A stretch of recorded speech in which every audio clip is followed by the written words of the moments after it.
إن الحمد لله نحمده ونستعينه ونستغفره ونعوذ بالله من شرور أنفسنا ومن سيئات أعمالنا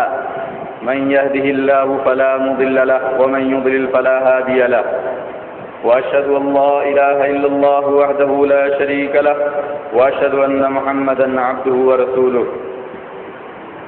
أما بعد فإن خير الحديث كتاب الله وخير الهدي هدي محمد صلى الله عليه وسلم وشر الأمور محدثاتها وكل محدثة بدعة وكل بدعة ضلالة وكل ضلالة في النار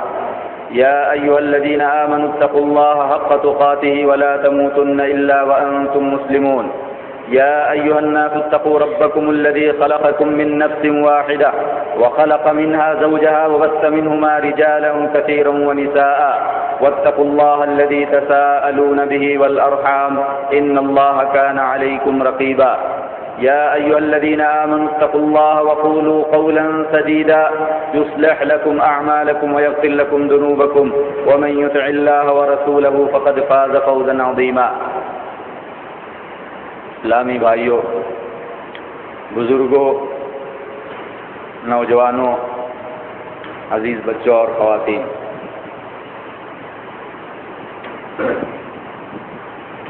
اسلام ہمارا دین ہے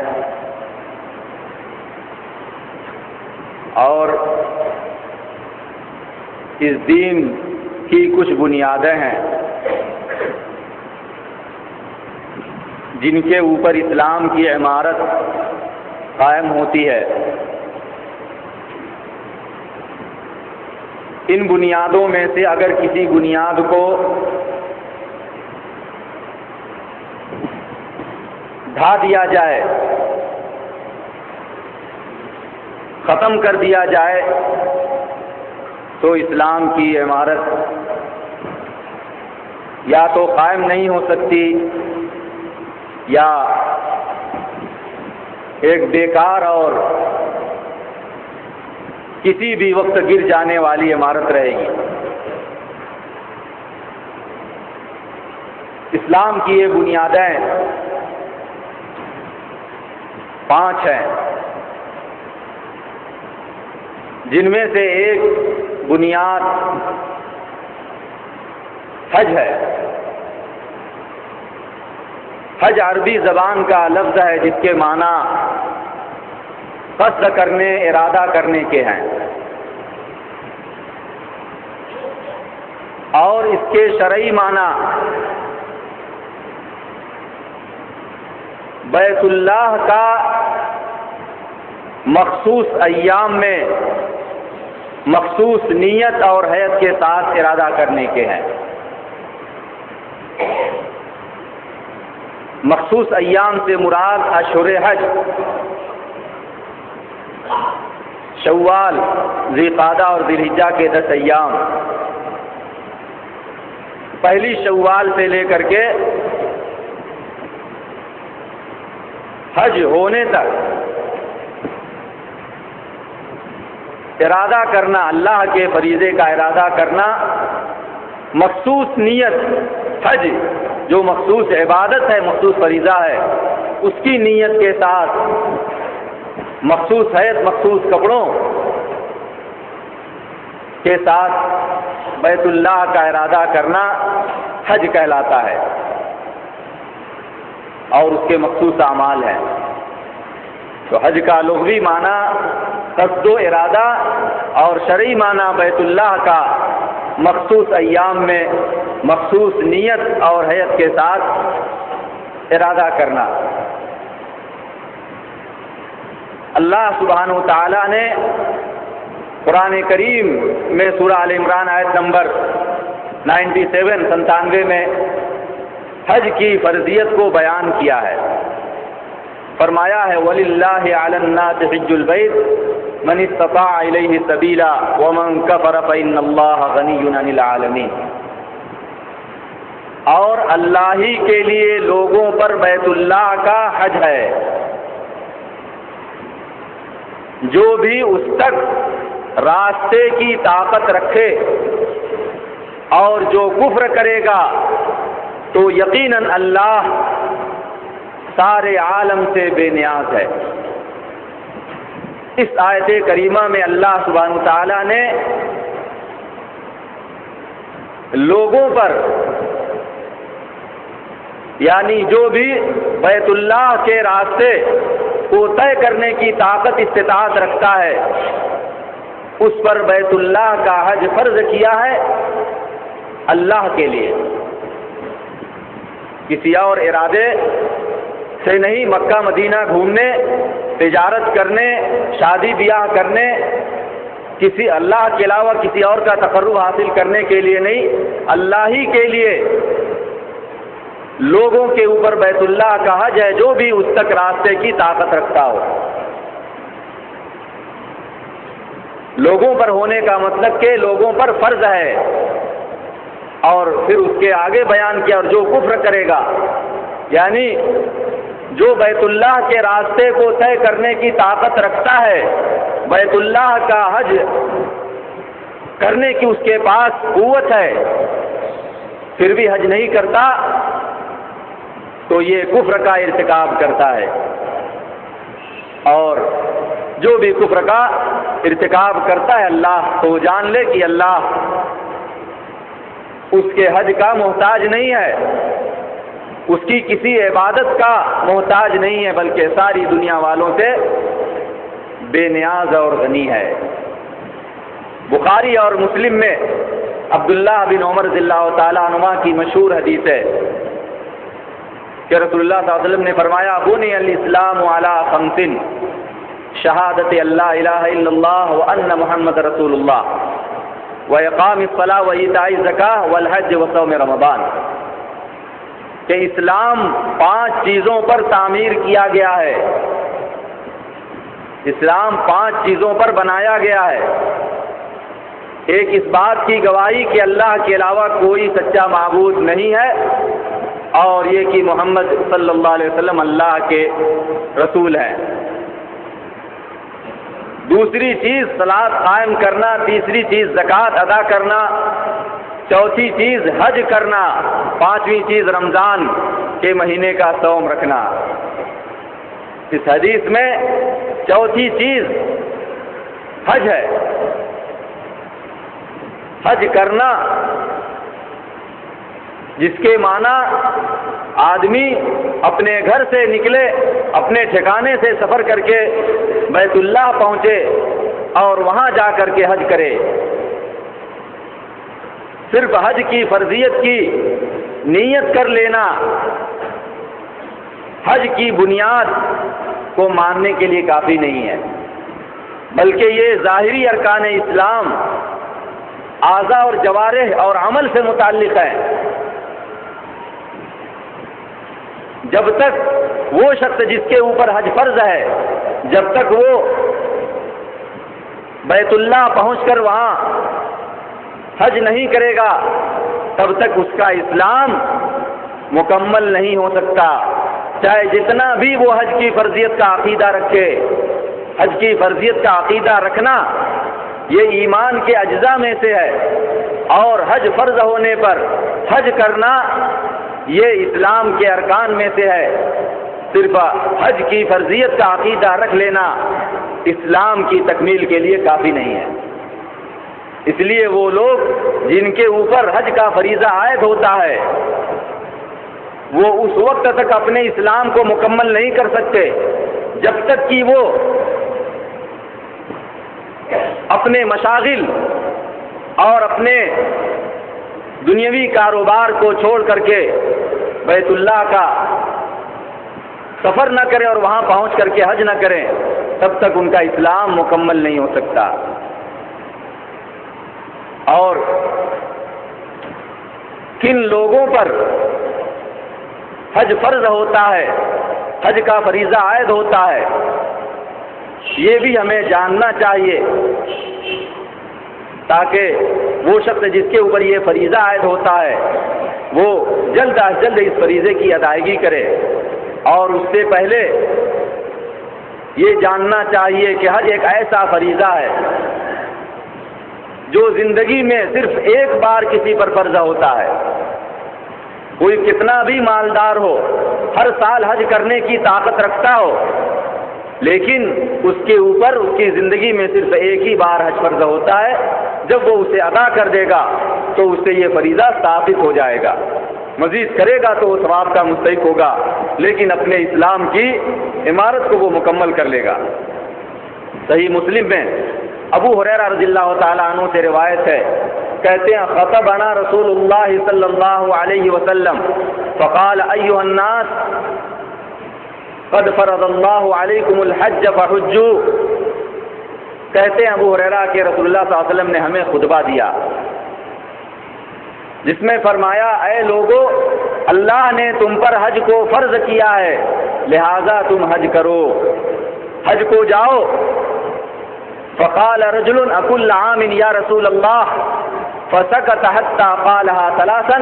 فقال رسول اللہ صلی اللہ علیہ وسلم لو قلت نعم لوجبت ولما استطعتم۔ یہ سن کر کے ایک آدمی نے پوچھا اے اللہ کے رسول کیا ہر سال حج فرض ہے، کیا ہر سال حج کریں؟ آپ خاموش رہے، یہاں تک کہ اس آدمی نے 3 بار پوچھا، دیکھا جواب نہیں دیے تو کہا کیا ہر سال اللہ کے رسول؟ پھر بھی خاموش رہے، پھر تیسری مرتبہ بھی کہا کیا ہر سال اللہ کے رسول؟ تیسری مرتبہ پوچھنے کے بعد آپ نے فرمایا کہ اگر میں ہاں کہہ دیتا تو یہ فریضہ تم پر ہر سال فرض ہو جاتا اور تم اس کی طاقت نہیں رکھتے۔ یہ فریضہ آسان نہیں، مشقت والا فریضہ ہے، جس کے لیے سفر کرنے کی، ایک جگہ سے دوسری جگہ جانے کی، اپنے آرام کو کم کرنے کی اور مال خرچ کرنے کی ضرورت ہوتی ہے۔ اگر میں ہاں کہہ دیتا تو یہ فریضہ تم پر ہر سال واجب ہو جاتا اور تم اس کی طاقت نہیں رکھتے۔ اس کا مطلب یہ نہیں کہ نبی صلی اللہ علیہ وسلم اپنی مرضی سے کہہ دیتے، ہاں کہہ دیتے اور جو ہر سال فرض ہو جاتا، بلکہ وما ينطق عن الهوى ان هو الا وحی یوحی، نبی صلی اللہ علیہ وسلم اللہ کی وحی کے بغیر کوئی شرعی حکم نہیں فرماتے، کوئی چیز اپنی طرف سے نہیں کہتے، بلکہ اللہ رب تعالیٰ اگر حکم دیتا کہ ہاں کہو تو نبی صلی اللہ علیہ وسلم کہتے اور پھر وہ لوگوں پر فرض ہو جاتا۔ اور جب ہر سال لوگوں پر فرض ہو جاتا، مستطیع پر فرض ہو جاتا، تو ظاہر سی بات ہے کہ اس میں بڑی مشقت ہوتی۔ ہمیشہ حج کی تیاری میں لگے رہو، حج کی فکر میں سرگرداں رہو۔ پھر فرمایا ثم قال ذرونی ما ترکتکم فانما هلك من كان قبلكم بکثرت سوال واختلاف على انبیائهم فاذا امرتکم بشیء فاتوا منه ما استطعتم واذا نهیتکم عن شیء فدعوه۔ پھر فرمایا کہ جب تک میں تمہیں چھوڑے رکھوں تم مجھے چھوڑو، جب تک میں کچھ نہ بیان کروں تو خاموش رہا کرو، کیونکہ تم سے پہلے کے لوگ زیادہ سوال کرنے کی وجہ سے اور اپنے انبیاء پر اختلاف کرنے کی وجہ سے ہلاک ہو گئے۔ زیادہ سوال کی وجہ سے اور اپنے انبیاء پر اختلاف کرنے کی وجہ سے کوئی نبی سے کچھ نقل کرتا، کوئی کچھ نقل کرتا، اور نتیجہ یہ کہ کوئی چیز، کوئی معین چیز نبی سے ثابت نہیں ہوتی، ایک نے کچھ نقل کیا دوسرے نے، اور اس طریقے سے اپنے انبیاء پر اختلاف کرتے اور جو ہے فرائض کو چھوڑ بیٹھتے، مشقت میں پڑ جاتے اور ہلاکت کا شکار ہوتے۔ جب میں تمہیں کسی چیز کا حکم دوں تو جتنا ہو سکے اسے انجام دو، اور جب تمہیں کسی چیز سے روکوں تو اس کو چھوڑ دو، اس سے باز رہو۔ تو اس حدیث سے معلوم ہوا کہ زندگی میں صرف ایک بار یہ فریضہ حج عائد ہوتا ہے، اور زندگی میں صرف ایک بار حج کی فرضیت پر علماء امت کا اجماع ہے، جیسا کہ امام نووی نے شرح مسلم میں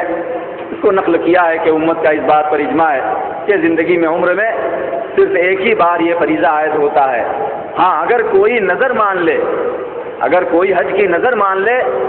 تو مزید اس کے اوپر یہ فریضہ عائد ہو جائے گا۔ 10 بار حج کرنے کی نظر مان لے تو 10 بار مزید اس کے اوپر فرض ہو جائے گا، اور اس کے اوپر لازم ہوگا کہ وہ حج کو جائے، نہیں تو نظر کا کفارہ دے۔ حج کن کن لوگوں پر فرض ہوتا ہے، حج کی فرائض کی کیا شرائط ہیں؟ سب سے پہلی شرط یہ ہے کہ اسلام، جس کے پاس اسلام ہے، ایمان ہے، جو مسلم ہے، اسی کے اوپر یہ فریضہ عائد ہوتا ہے، کیونکہ اسلام کے بغیر یعنی کفر کے ساتھ کوئی بھی عمل مقبول نہیں۔ جو ایمان یا اسلام میں داخل نہیں ہوا ہے وہ سب سے پہلے اشہد ان لا الہ الا اللہ و اشہد ان محمد رسول اللہ کا اقرار کرنے کا پابند ہے۔ اور دوسری شرط بلوغت ہے، یعنی مسلم اسلام والا بالغ ہو گیا ہو، اس کے یہاں بلوغت کی شروط میں سے، بلوغت کی علامات میں سے کوئی علامت پائی گئی ہو، جب اس کے اوپر یہ فریضہ عائد ہوگا۔ وہ مسلم جو نابالغ ہے، بلوغت کی علامات میں سے کوئی بھی علامت نہیں ظاہر ہوئی ہے، تو چاہے اس کے پاس جتنا بھی مال ہو، جتنی بھی طاقت ہو، جتنی بھی استطاعت ہو، اس کے اوپر حج فرض نہیں ہے۔ اور تیسری شرط عقل ہے، یعنی پاگل نہ ہو، مسلم ہو، بالغ ہو اور عاقل ہو، مجنون نہ ہو۔ اور بلوغت کی اور اسی طریقے سے عقل کی شرط کے بارے میں کئی احادیث ہیں۔ سنن امام نسائی کی سنن الکبریٰ میں علی کی روایت ہے جو موقوف ہے اور حکماً مرفوع ہے۔ انہوں نے بیان کیا رفع القلم عن ثلاثہ عن النائم حتى يستيقظ وعن المعتوه وعن الصبي، کہ 3 لوگوں سے قلم کو اٹھا لیا گیا، یعنی مکلف نہیں ہے۔ ایک سونے والا یہاں تک کہ بیدار ہو جائے، اور دوسرا مجنون پاگل، اور تیسرا بچہ۔ دوسری روایت ہے، غالباً ابن عباس راوی ہیں، کہتے ہیں ان عمر رضی اللہ عنہ اتی بمجنونہ وقد زنت وہی حبلى فامر برجمها، کہ ایک پاگل عورت کو عمر رضی اللہ عنہ کے پاس لایا گیا جس نے بدکاری کر لی تھی، زنا کر لیا تھا، اور وہ اس وقت حاملہ تھی۔ عمر رضی اللہ تعالی عنہ نے اسے سنگسار کرنے، پتھر مار کر کے ہلاک کرنے کا حکم دیا۔ فقال له علی اما بلغک ان القلم قد وضع عن ثلاثہ، علی رضی اللہ تعالیٰ عنہ نے عمر سے کہا کہ آپ کو یہ معلوم نہیں، کہ آپ کو یہ بات، یہ حدیث نہیں پہنچی ہے کہ 3 لوگوں سے قلم کو رکھ دیا گیا ہے، یعنی ان کے گناہ نہیں لکھے جاتے، ان کا مواخذہ نہیں ہوتا۔ المجنون حتی یفیق، ایک پاگل، جنون والا، دیوانہ، یہاں تک کہ اس کا جنون دور ہو جائے۔ وعن الصبی حتی یحتلم، اور بچہ یہاں تک کہ بالغ ہو جائے۔ وعن الصبی وعن المجنون حتی یفیق وعن الصبی، اور پھر تیسرے کا بھی ذکر کیا، وعن النائم حتی یستیقظ، تیسرا سونے والا یہاں تک کہ بیدار ہو جائے۔ تو یہ مرفوع کے حکم میں ہے، بچہ جب تک بالغ نہیں ہوتا تب تک اس کے اوپر فریضہ حج عائد نہیں ہوتا۔ تو یہ بلوغت کی اور عقل کی شرط ہے۔ چوتھی شرط عام شرط ہے جس کا اللہ نے اپنی آیت کے اندر ذکر کیا ہے، من استطاع الیہ سبیلا، جو بھی بیت اللہ تک راستے کی طاقت رکھتا ہو، بیت اللہ تک پہنچنے کی استطاعت، طاقت، یہ شرط ہے۔ اور اس میں بہت سی چیزیں آتی ہیں۔ صحت ہے، جو بیمار ہے، چلنا پھرنا مشکل، یا اور بھی کسی قسم کی بیماری جس کی وجہ سے وہ بیت اللہ کے راستے کی طاقت نہیں رکھتا، تو اس میں صحت داخل، استطاعت میں صحت ہو۔ اسی طریقے سے مال ہو جس کے ذریعے آدمی بیت اللہ تک پہنچ سکے اور حج کر سکے، مال نہیں ہے کہ پہنچ سکے، یا اسی طریقے سے سواری میسر نہیں ہے کہ وہاں تک پہنچ سکے، یا اسی طریقے سے امن بھی اس میں داخل ہے، راستہ خطرناک ہے، جان کا خطرہ ہے، آدمی طاقت نہیں رکھتا کہ سفر کر سکے، یا راستے میں کوئی اور رکاوٹ ہے، کوئی بندش ہے جس کی وجہ سے وہاں تک نہیں پہنچ سکتے، یا اسی طریقے سے کوئی عورت ہے جس کی گود میں بچہ ہے،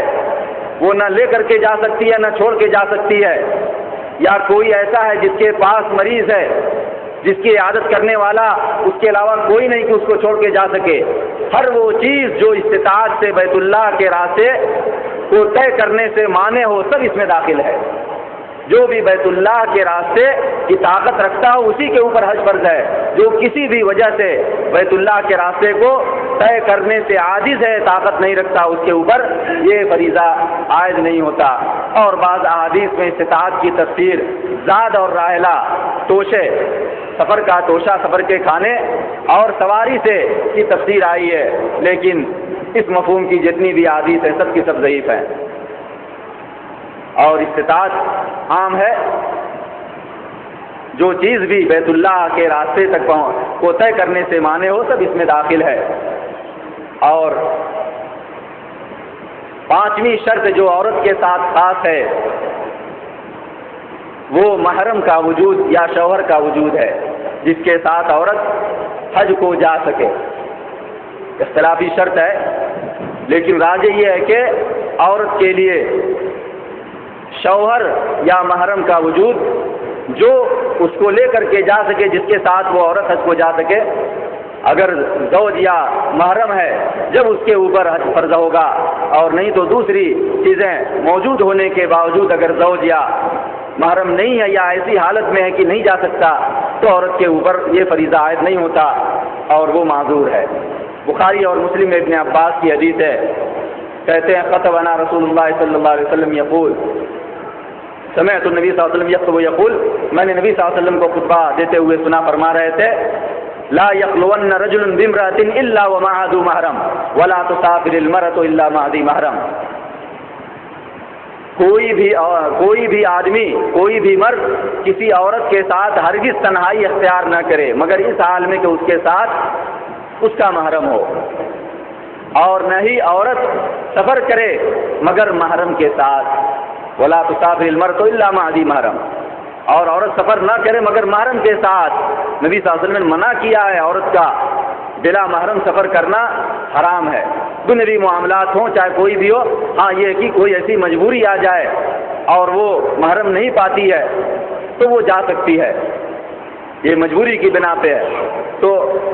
عورت سفر نہ کرے مگر محرم کے ساتھ. فقام رجل فقال یا رسول اللہ،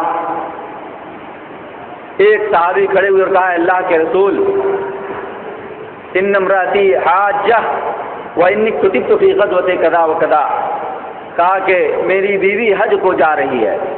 اور میں نے اپنا نام فلاں فلاں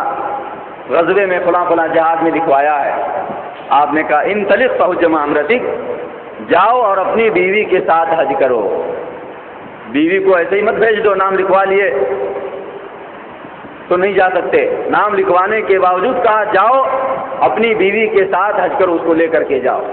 اس حدیث کی وجہ سے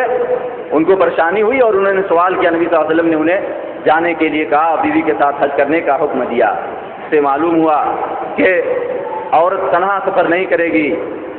بلکہ محرم کے ساتھ یا شوہر کے ساتھ، جیسا کہ صحابی نے بیان کیا کہ میری بیوی جا رہی ہے تو نبی صلی اللہ علیہ وسلم نے انہیں حکم دیا. اور سفروں میں سے سفر حج بھی ہے جس کو عورت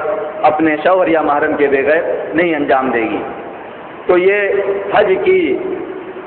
کے فرض ہونے کی شرائط ہیں، اسلام، بلوغت اور عقل اور استطاعت، بیت اللہ تک پہنچنے کی استطاعت، اور عورت کے لیے زوج یا محرم کا وجود. اور اس بات پر تنبیہ ضروری ہے کہ وہ عورت جس کے پاس شوہر ہے یا محرم ہے لیکن مسکین ہے یا بخیل ہے، اس کے پاس طاقت نہیں ہے کہ وہ اپنے خرچ سے جائے، تو اگر عورت کے پاس مال ہے تو اس کے اوپر واجب ہے کہ وہ اپنے مال میں سے اپنے شوہر یا محرم پر خرچ کرے اور اس کے ساتھ حج کو جائے، الا یہ کہ اس کے پاس اتنا مال نہ ہو کہ وہ اپنے محرم یا اپنے شوہر پر خرچ کر کے اسے لے جائے تو وہ معذور ہے. لیکن اگر اس کے پاس مال ہے اور اس کا شوہر یا محرم نہیں خرچ کر رہا ہے تو اس کے اوپر لازم ہے کہ وہ اس پر خرچ کرے اور اس کو لے جائے اور اس کے ساتھ فریض حج ادا کرے، ورنہ اس کے اوپر فریض حج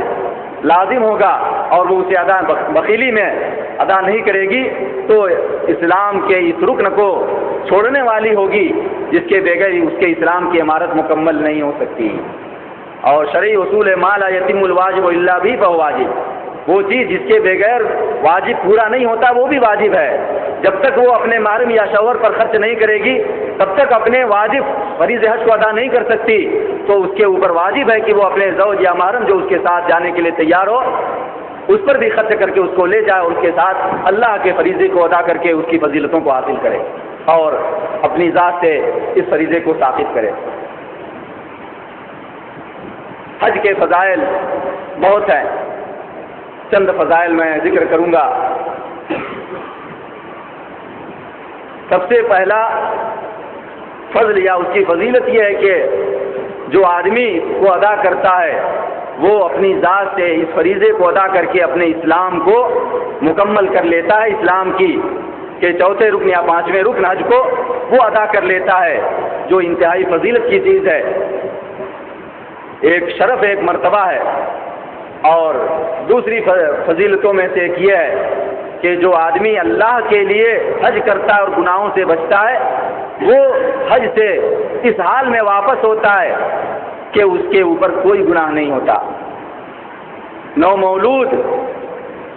وہ بچہ جو ماں کے پیٹ سے پیدا ہوا اور اس کے اوپر کوئی گناہ نہیں، اس کی طرح حاجی واپس آتا ہے مغفور. بخاری اور مسلم میں ابو ہریرہ کی حدیث میں نبی صلی اللہ علیہ وسلم فرمایا من حج للہ فلم یرفث ولم یفسق رجع کیوم ولدته امہ، جو اللہ کے لیے حج کرتا ہے اور شہوت کی باتیں نہیں کرتا، شہوت کے کام نہیں کرتا اور فسق و فجور گناہ کے کام نہیں کرتا، وہ اس دن کی طرح لوٹتا ہے جس دن اس کو اس کی ماں نے جنا تھا. اسی طرح بخاری مسلم میں ابو ہریرہ کی حدیث ہے، نبی صلی اللہ علیہ وسلم فرمایا العمرۃ الی العمرۃ کفارۃ لما بینہما والحج المبرور لیس له جزاء الا الجنہ. عمرہ تک ایک عمرہ، دوسرے عمرہ، ایک عمرے کے بعد دوسرا عمرہ، یہ دونوں کے درمیان کے سارے گناہوں کا کفارہ ہے. دونوں کے درمیان کے گناہوں کا کفارہ. اور حج مبرور نیکی والا حج، بر والا نیکی والا حج، اس کا کوئی بدلہ نہیں ہے مگر جنت. والحج المبرور لیس له جزاء الا الجنہ، جنت کے علاوہ اس کا کوئی بدلہ نہیں ہے، بالکل جنت کے حقدار. اور اسی طریقے سے صحیح مسلم میں عمرو بن عاص رضی اللہ تعالیٰ عنہ کی حدیث ہے، لمبی حدیث ہے، اس میں نبی صلی اللہ علیہ وسلم بیان کیا اما علمت ان الاسلام یہدم ما کان قبلہ، کہ کیا تمہیں پتہ نہیں کہ اسلام اپنے سے پہلے کے سارے گناہوں کو مٹا دیتا ہے. اور آخر میں کہا وَأَنَّ الْحَجَّ يَهْدِمُ مَا كَانَ قَبْلَهُ وَأَنَّ الْهِجْرَةَ تَهْدِمُ مَا كَانَ قَبْلَهُ وَأَنَّ الْحَجَّ يَهْدِمُ مَا كَانَ قَبْلَهُ. اور اس طریقے سے ہجرت سے پہلے کے سارے گناہوں کو مٹا دیتی ہے، اور اسی طریقے سے حج سے پہلے کے سارے گناہوں کو ڈھا دیتا ہے، بال سارے گناہوں کی بخشش. اور نسائی میں عبداللہ بن مسعود کی حدیث ہے اور ابن عباس کی بھی حدیث ہے، نبی صلی اللہ علیہ وسلم نے فرمایا تابعوا بین الحج والعمرہ فإنہما ینفیان الفقر والذنوب کما ینفی الکیر خبث الحدید. حج عمرہ کے درمیان ایک دوسرے کو پیچھے لگاؤ، بار بار حج عمرہ کرو، کیونکہ یہ دونوں محتاجگی کو اور گناہوں کو ایسے دور کرتے ہیں جیسے بھٹی لوہے کے میل کچیل کو دور کرتی ہے. ابن مسعود کی روایت میں اضافہ ہے کما ینفی الکیر خبث الحدید والذهب والفضہ، جیسے بھٹی لوہے، سونے اور چاندی کے میل کچیل کو دور کر دیتی ہے. یہ محتاجگی بھی دور ہوتی ہے، حج کر کے کوئی فقیر نہیں ہوتا، حج سے محتاجگی دور ہوتی ہے اور گناہوں کا ازالہ ہوتا ہے جو آخرت میں جنت کا ذریعہ، رب کی مغفرت کا ذریعہ اور اللہ کے یہاں بلند مرتبے کا ذریعہ ہے.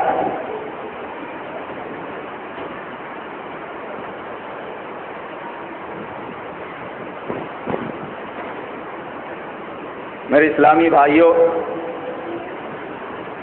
خلاصہ یہ کہ حج اسلام کی بنیادوں میں سے ہے، جس کا مطلب ہوتا ہے حج کے لیے جانا اور حج کرنا. اور یہ حج کے فرض ہونے کا عقیدہ رکھنے سے یہ بنیاد مکمل نہیں ہوتی. کے لیے ضروری ہے کہ آدمی حج کے لیے جائے اور حج کرے. اگر وہ ایسا کرتا ہے تو اپنی ذات سے اس فریضے کو ادا کرتا ہے اور حج کی فضیلتوں کو حاصل کرتا ہے، بشرطے کہ وہ اللہ کے لیے حج کرے. مکہ مدینہ گھومنے، حاجی صاحب کہلوانے اور بزنس کرنے اور کوئی مقصد یہ نہیں، اللہ کے لیے حج کرے. جا کر کے بزنس کر سکتا ہے، اسلام میں اس کی رخصت ہے، لیکن جائے تو اللہ کے لیے حج کا ارادہ کر کے جائے. انما الاعمال بالنیات، اعمال نیتوں کے ساتھ ہیں. وانما لکل امرئ ما نوى، اور ہر آدمی کے لیے وہی جس کی اس نے نیت کی. لہذا ہم میں سے جس شخص کے اوپر یہ فریضہ عائد ہوتا ہے وہ اپنے کو دیکھے کہ کہیں ایسا تو نہیں کہ اس کے اوپر حج کا فریضہ عائد ہے لیکن وہ اس میں سستی کر رہا ہے. اور سنن نبی داؤد میں ابن عباس کی حدیث میں نبی صلی اللہ علیہ وسلم فرمایا، من اراد الحج فلیتعجل، جو حج کا ارادہ کرے تو وہ جلدی کرے، تاخیر کرے. راجے یہی ہے کہ جس کے اوپر حج فرض ہوتا ہے بلا تاخیر اس کے اوپر فرض ہے اور اس کی ادائیگی میں سستی کر کے وہ حج کے بغیر دنیا سے جاتا ہے تو اس حال میں وہ مرتا ہے کہ ایک فریضے اسلام کی ایک بنیاد کو وہ ڈھانے والا ہوتا ہے. اسلام کی کہ فریض حج کا وہ تارک ہوتا ہے. لوگ سمجھتے ہیں کہ بہت نمازی، بڑا زکاتی اور بڑا دیندار، بڑا تہجد گزار، جبکہ حج کی فرضیت کے باوجود اس نے حج نہیں ادا کیا. اور یہ بھی جان لیں، کسی کے پاس زیورات ہیں، ضرورت حاجت سے زائد زمینیں ہیں، مکانات ہیں، مختلف شکلوں میں اس کے پاس مال ہے جو اس کے فریض حج کی ادائیگی کے لیے کافی ہے، لیکن ان کو مال نہیں سمجھتا یا یہ سمجھتا ہے کہ میرے پاس نقدی نہیں ہے، تو یہ اس کی غلط فہمی ہے. مال کسی بھی شکل میں ہو جس کو خرچ کر کے وہ حج کر سکتا ہے جو اس کی ضرورت سے زائد ہے تو اس کے اوپر حج کا فریضہ عائد ہوتا ہے. اللہ تعالیٰ سے دعا ہے کہ وہ ہمیں فریض حج کو اچھی طرح سمجھنے اور اللہ کے لیے حج کرنے کی توفیق عنایت فرمائے اور بار بار حج کرنے کی توفیق عنایت فرمائے. آمین. وآخر دعوانا الحمدللہ رب العالمین.